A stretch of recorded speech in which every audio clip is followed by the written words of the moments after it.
ஸ்ரீ குருப்பியோ நமக. பெரிவாச்சரணம். ஹரஹர சங்கர, ஜெய ஜெய சங்கர. மகா பெரிவாளுடைய மகிமைகள் தான் பார்த்துட்டு இருக்கோம். 1959 வானகரமில் சாதுர்மாசிய விரதம் பண்ணிட்டு இருக்கிற போச்சே நடந்த ஒரு சம்பவத்தை தான் பார்த்துட்டு இருக்கோம். இந்த அம்மா தன்னுடைய கதையெல்லாம் சொல்கிறா. என்னுடைய மணிவண்ணனுக்கு உங்களுடைய அனுகிரகம் இருந்தால் போகும் அப்படின்னு சொல்கிறான். அவருடைய அனுகிரகத்துக்கு மீறி வேற என்ன நம்மளுக்கு வேணும் இல்லையா?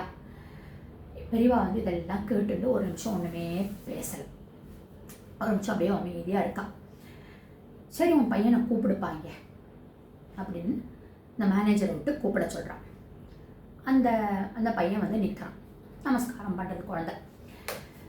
உடனே பெரியவா அந்த பக்கத்தில் இருக்கக்கூடிய மேனேஜரை கூப்பிட்டு, இப்போது செத்த நேரத்துக்கு முன்னாடி காரைக்குடியிலேருந்து ஒரு ஒரு பெரியவர் வந்திருந்தார்.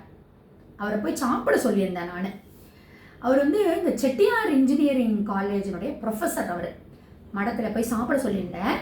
அவர் சாப்பிட்டாருன்னா கொஞ்சம் கூட்டின்னு வாங்க அப்படின்னு சொல்கிறார். சரின்னு இந்த மேனேஜர் போகிறார். அவர் அந்த ப்ரொஃபஸர் அப்போ தான் சாப்பிட்டு முடிச்சு கையாளும்புறார். இந்த மாதிரி பெரியவா அவங்களை கூப்பிட்றார் அப்படின்னு உடனே அந்த ப்ரொஃபஸர் வரார். ப்ரொஃபஸர் உடனே அந்த மணிவண்ணனை காமிச்சு, இவனுக்கு உங்கள் காலேஜில் சீட்டு நீங்கள் கொடுக்கணும் அப்படின்னு சொல்லிட்டு, நான் சொன்னேன்றதுக்காக நீங்கள் கொடுக்க வேண்டாம், அந்த குழந்தையுடைய தகுதியையும் அவருடைய மார்க்ஸையும் பார்த்துட்டு நீங்கள் கொடுங்க. அவன் தான் 522 மார்க்ஸ் வாங்கியிருக்கானே 600க்கு. ஏன் தகுதியானவன் தானே அந்த பையன். இந்த ப்ரொஃபஸர் அவனோட மார்க்ஸ் எல்லாம் கேட்குறார். உடனே பெரியவா சொல்லிட்டா, அதுக்கு மேலே அப்பீல் இல்லை இல்லையா? ஓகே, உடனே உனக்கு அட்மிஷன் தரேன்ப்பா அப்படின்னு சொல்கிறார். அப்போது மறுபடியும் நான் சொன்னேன்னு கொடுக்காதப்பா, அவனுக்கு தகுதி இருக்கா? நன்னா இருக்கு பெரியவா, ஒன்றும் பிரச்சனையே இல்லை, நாளைக்கு அடுத்த வாரம் நீ ஜாயின் பண்ணிக்கலாம்ப்பா அப்படின்னு சொல்லிட்டு அவர் போயிட்டார். இந்த அம்மா மறுபடியும் ஆட ஆரம்பிச்சிட்டா. எல்லாம் பண்ணியாச்சே அப்படின்னா, இந்த காரைக்குடிக்கு போகிறதுக்கும் படிப்பு செலவுக்கும் பணம் என்கிட்ட இல்லையே. இப்போ வானகரத்துக்கே நான் நடந்து தானே வந்தேன், காட்டு பக்கத்துல இருந்து. பைசா இல்லையே எங்கிட்ட. ஏன்னா பெரியவா சிரிக்கிறான். அதை பற்றி இப்படி கவலைப்படாத, நாளைக்கோ நாளைக்கோ வா, நீ எல்லாம் பார்த்துக்கலாம். நீ முதல்ல போய் சாப்பிடு, சாப்பிட்டு ரெஸ்ட் எடுத்துட்டு போங்க, நீ பார்த்துட்டு போங்க, பார்த்துக்கலாம். உங்கள் அப்பா சொன்ன மாதிரி எல்லாம் அந்த தாயார் கவனிச்சுப்பா அப்படின்னு சொல்லிட்டு, சரி முதல்ல சாப்பிட்டு வா, சாப்பிட்டு வான்னு சொல்கிறேன். இந்த லேடி போகிறா. ஒரு நிமிஷம் இங்கே வா, பெரியவா கூப்பிட்றா.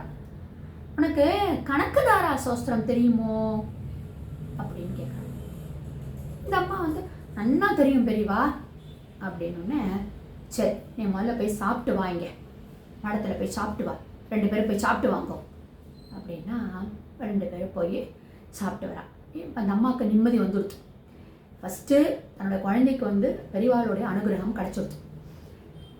பெரியவா காலேஜுக்கு அட்மிஷனுக்கு ஏற்பாடு பண்ணியாச்சு. காரைக்குடிக்கு போகிறதுக்கு பைசா இல்லைன்னு சொன்னால் சிரிச்சுட்ட பெரியவா, நான் பார்த்துக்கிறேன், நாளைக்கு வான்னு சொல்லியிருக்கா. பெரியவா எல்லாத்தையும் பார்த்துப்பாங்கிற ஒரு நிம்மதி. போய் சாப்பிட்றா, மறுபடியும் வரா. கணக்கதாரா சோஸ்திரம் தெரியுமான்னு கேட்டார் இல்லையா பெரியவா? நின்ன உடனே, கணக்கதாரா சோஸ்திரம் தெரியும்னு சொன்னியே, இப்போ சொல்லு பார்ப்போம் அந்த கணக்கதாரா சோஸ்திரத்தை அப்படின்னு. உடனே அந்த அம்மா உட்காந்துட்டு அந்த பையனும் சேர்ந்து 2 பேரும் இந்த கணக்கதாரா சோஸ்திரத்தை சொல்கிறான். சொல்லி முடிச்ச உடனே நமஸ்காரம் பண்ணுறா பெரியவாளுக்கு. சரி, நாளைக்கோ நாளைக்கோ நீங்கள் வாங்கோ, எல்லாம் பார்த்துக்கலாம் அப்படின்னு ஆசீர்வாதம் பண்ணி அனுப்பிச்சு.